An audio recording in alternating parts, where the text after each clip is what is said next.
एक ऐसा चैनल जहां कहानियां सिर्फ सुनी नहीं, महसूस की जाती हैं।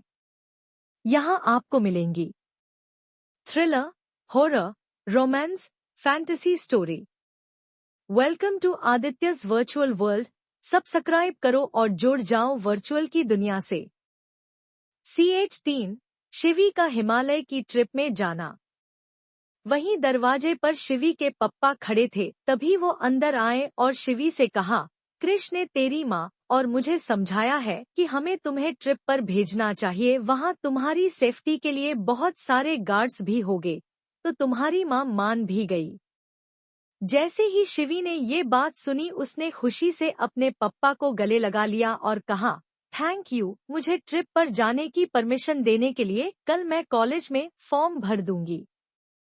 मिस्टर पारेख, लेकिन बेटा तुम वहाँ जा तो रही हो तो अपना ख्याल रखना। इतना कहकर वो कमरे से चले गए। फिर शिवी ने अपने आप से कहा, मैंने खामखा कृष जी को नाराज कर दिया और उन्होंने मेरी ख्वाहिश पूरी करने के लिए मेरे माँ पप्पा को समझाया, मुझे परमिशन दिलाई। मुझे उनसे माफी मांगनी पड़ेगी। इतना कहकर वो वहाँ से कृष से मिलने के लिए निकल गई। थोड़ी देर बाद वो उसके घर पहुँच गई और उसके कमरे में थी और उससे माफी मांग रही थी, लेकिन कृष उसकी बात मान ही नहीं रहा था। फिर कृष ने उसे कहा, प्लीज शिवी यहाँ से जाओ, मैं अभी अकेला रहना चाहता हूँ। शिवी, प्लीज कृष जी मुझे माफ कर दीजिए। आप जब तक मुझे माफ नहीं कर देते तब तक मैं यहाँ से नहीं जाऊंगी। कृष, ठीक है, मैंने तुम्हें माफ किया, लेकिन अब यहाँ से अभी जाओ।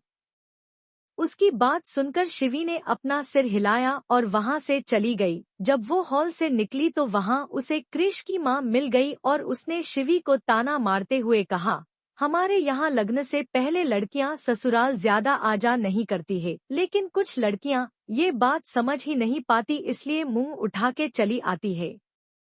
उनका ताना सुनकर शिवी ने उनसे कहा, मुझे माफ कर दीजिए आंटी, मैं सिर्फ यहाँ कृष जी से माफी मांगने आई थी। अब मैं सीधा लग्न के बाद ही आऊंगी। इतना कहकर उसने कृष की माँ के पैर छुए और वहाँ से चली गई। वहीं कृष की माँ उसे जाते हुए देखती रही और फिर उन्होंने खुद से कहा, ये लड़की मुझे बिल्कुल पसंद नहीं है, लेकिन क्या करूँ मैं उनको और मेरे लाडले को जो ये पसंद है, इसलिए इसे बर्दाश्त करती हूँ, वरना मैं तो इस लड़की को एक नज़र देखूं भी ना। फिर वापस कहा, इसने ये कहा कि ये कृष से माफी मांगने आई थी, यानी कि कृष और इसके बीच झगड़ा हुआ है। वहाँ इन दोनों का रिश्ता तोड़ने का मुझे मौका मिल गया। अब मैं कृष को शिवी के खिलाफ इतना भड़का दूंगी कि वो ये रिश्ता ही तोड़ दे। अब इनके झगड़े की चिंगारी में केरोसिन डाल के इस चिंगारी को आग में बदल दूंगी, जिसमें इन दोनों का रिश्ता हमेशा के लिए जल जाएगा। इतना कहकर उनके चेहरे पर एक शैतानी मुस्कुराहट आ गई और कृष के कमरे में चली गई। थोड़े दिनों बाद पारेख हाउस। आज शिवी के कॉलेज से हिमालय के लिए ट्रिप जाने वाली है, इसलिए सब शिवी को विदा कर रहे थे। जहां मिसेज मिस्टर पारेख, पार्थ, कृष और शिवी की कुछ सहेलियां थीं। तभी मिसेज पारेख ने कहा, बेटा वहाँ ठीक से अपना ख्याल रखना और गर्म कपड़े पहन के निकलना, समय सर खाना खा लेना और हमें कॉल करके अपना हालचाल बताना। शिवी, ठीक है माँ, मैं वहाँ पर अपना ख्याल रखूंगी और आपको रोज कॉल भी करूंगी। प्लीज आप ज्यादा चिंता मत कीजिए, वरना आपका बीपी बढ़ जाएगा। फिर पार्थ ने कहा, आप हिमालय की पहाड़ियों में जा रही हो तो वहाँ ठीक से चलना, वरना आपका पैर फिसला और आप नीचे गिर जाओगे। उसकी ये बात सुनकर शिवी मुस्कुरा दी और उसके सिर के पीछे हल्की चपेट मारी और फिर उसने कृष की तरफ देखा, जो कि अभी भी उसकी तरफ नहीं देख रहा था। ये देखकर शिवी ने अपनी पलकें झुका ली और अपना लगेज लेके मिस्टर पारेख के साथ आगे चलने लगी। तभी कृष ने उसका हाथ पकड़ लिया। वहीं शिवी को ये महसूस हुआ कि किसी ने उसका हाथ पकड़ा है, तो वो पीछे मुड़ के देखने लगी तो देखा कि कृष ने उसका हाथ पकड़ा है। तभी कृष ने कहा, हैप्पी जर्नी। शिवी ने एक मुस्कुराहट के साथ कहा, थैंक यू कृष। इतना कहकर वो वहाँ से अपने पप्पा के साथ कॉलेज के लिए निकल गई, क्योंकि बस कॉलेज कैंपस से निकल रही थी। थोड़ी देर बाद वो कॉलेज कैंपस पहुंच गई और बस में बैठने से पहले वो अपने पप्पा से गले लगी और कहा, पप्पा मैं जा रही हूँ लेकिन अपना और माँ का ख्याल रखना और पार्थ का भी ध्यान रखना और ज्यादा शैतानियां करे तो ज्यादा डांटना मत। इतना कहकर उसने मिस्टर पारेख के पैर छुए और बस में बैठ गई। फिर उनकी बस वॉट्स हिमालय की पहाड़ियों की तरफ जाने के लिए निकल गई। वहीं सारे स्टूडेंट्स के पेरेंट्स अपने अपने बच्चों को बाहर से ही बाय कर रहे थे। स्लीपर बस थी इसलिए हर जगह के बेड पर 2 स्टूडेंट्स थे। वहीं बस में शिवी खिड़की के बाहर का नजारा देख रही थी। देखते ही देखते 1 हफ्ते के बाद बस हिमालय के शिवालिक श्रेणी तक पहुंच गए थी।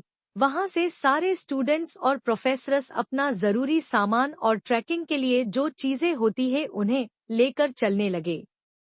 वहां एक गांव आया जहां सब ने नहाना धोना और खाना खाया और फिर से ट्रेकिंग शुरू कर दी। ऐसे ही 2 दिनों तक चलते रहे। फिर वो सब एक गुफा तक रुके जहां कोई जानवर नहीं था। रात होने को आई थी इसलिए प्रोफेसर्स ने वहीं रुकने का फैसला किया। उसके बाद सारे स्टूडेंट्स और प्रोफेसर्स टेंट बनाने लगे और टेंट की आसपास एक तार की दीवार बनाई ताकि उस दीवार से बाहर कोई स्टूडेंट जा न सके और उस जगह के बीचों बीच लकड़ियों का ढेर किया और उसे जलाया ताकि गर्मी मिल सके और कोई जंगली जानवर वहां न आए। फिर कुछ स्टूडेंट्स और प्रोफेसर्स खाना बनाने लगे। वहीं शिवी भी खाना बनाने में मदद कर रही थी। सबने खाना खा लिया और अपने अपने टेंट में सो गया। वहीं आधी रात को शिवी छुपते छुपते अपने टेंट से बाहर निकली और उसने अपने साथ अपना बैग लिया हुआ था। सबसे पहले उसने एक लकड़ी के ऊपर वाले हिस्से पर एक कपड़ा लपेटा, उस पर थोड़ा केरोसिन छिड़का और उसे जलाया। फिर उसने वो तार की बॉर्डर धीरे से पार की। फिर वो वहां से निकल गई और वो चलते चलते टेंट से बहुत दूर आ चुकी थी लेकिन दूर दूर तक उसे कुछ दिखाई नहीं दे रहा था।